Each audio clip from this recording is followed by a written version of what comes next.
The Life Coaching Toolbox Podcast is brought to you by Joeel and Natalie Rivera of Transformation Academy. In this episode, Joeel talks about identifying and stopping emotional triggers. This episode is one of 11 episodes in a series about coaching your clients to develop emotional intelligence and master their emotions. So I want to talk about the importance of triggers in your life.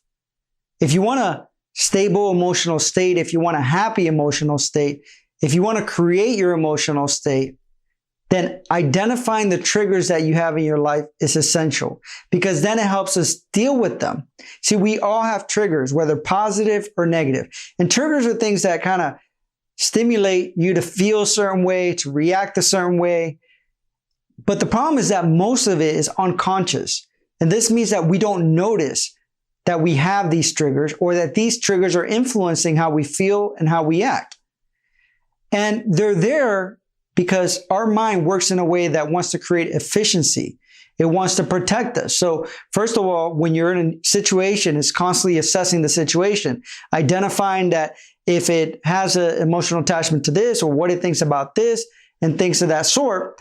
But it also does it to say, hey, do we need to be protected from this? Do we need to be alert from this because it might impact us in a positive or negative way? So it's constantly assessing your situations.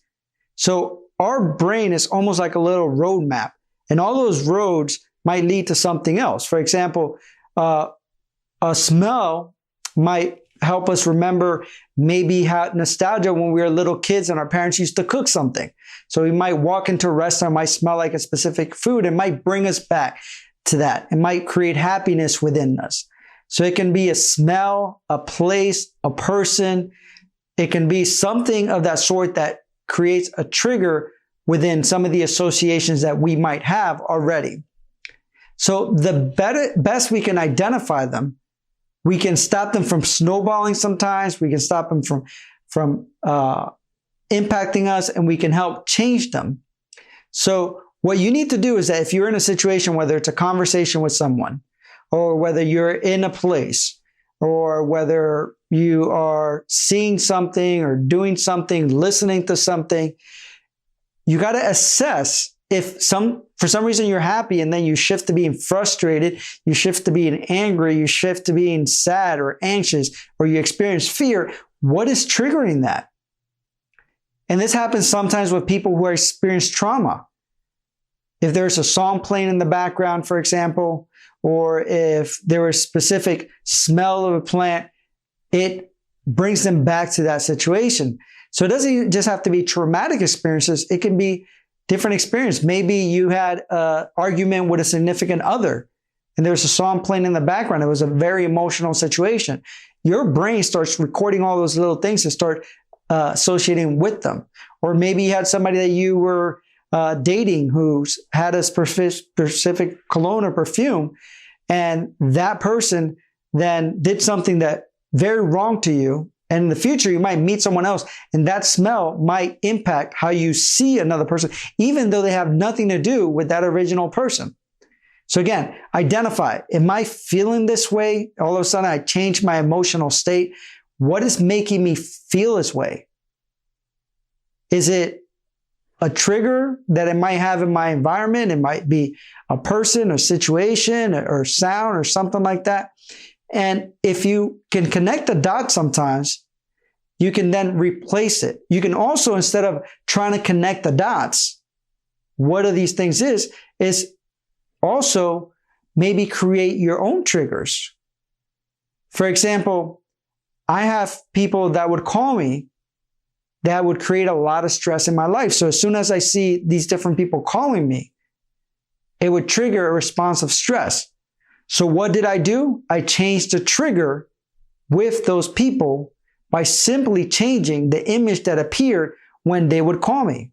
For example, something that brings happiness to my life is my daughter. So I put an image of me and her and these different people when they would call me. When I would look at when the phone call would come in, I would look at it and say, oh, and it would bring me back to that situation. So then the trigger wasn't there anymore. So I replaced it with it.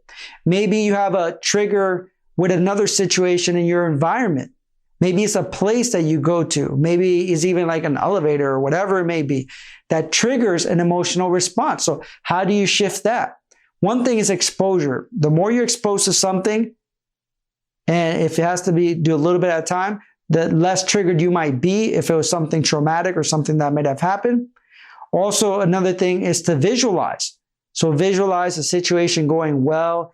Visualize a great conversation. If it's someone that you want to talk to, but there's a negative rapport there before, and then as soon as you start talking, it triggers you to get defensive. So maybe visualizing a positive conversation. Maybe it's you having fear, speaking somewhere or talking to someone or going somewhere or whatever it may be. Maybe visualizing yourself doing that.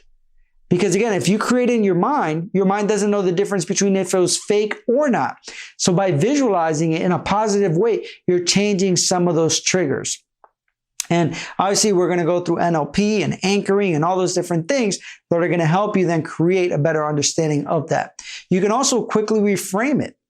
So when you look at a situation and you start getting triggered, reframe it and focus on something else. Focus on something positive.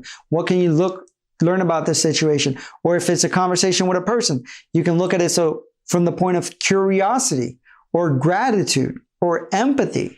Because one of the best things that you could do if you have a negative situation that triggers you or negative thing that triggers you is how can you shift it to a state of gratitude? Because gratitude and empathy to a situation is one of the quickest ways to go from a negative emotion to a positive emotion. Because if it's a person or a situation or environment, whether it's a job or person in that job or relationship, if you can find something to be grateful for and when it's triggered, quickly reframe it and remember what you're grateful for about that situation, about that person, about even something that's a negative emotional state because you're learning something from it. So you reframe what you're getting out of life from it, then it's going to change how you view it. It's going to change how you respond to it. And long term is going to impact other aspects of your life. Because once you start noticing these triggers, it kind of snowballs because then unconsciously your mind will start looking for those triggers and your mind will look for ways to make them change. Just because you already started the process, it really is the snowball effect, which comes down to just having that emotional intelligence to know yourself good enough to understand then what those triggers are and then replacing them with something else. Hope that helps. Visit transformationacademy.com/toolbox to download free life coaching worksheets that go with the activities discussed in this podcast, plus other resources for creating a thriving life coaching business.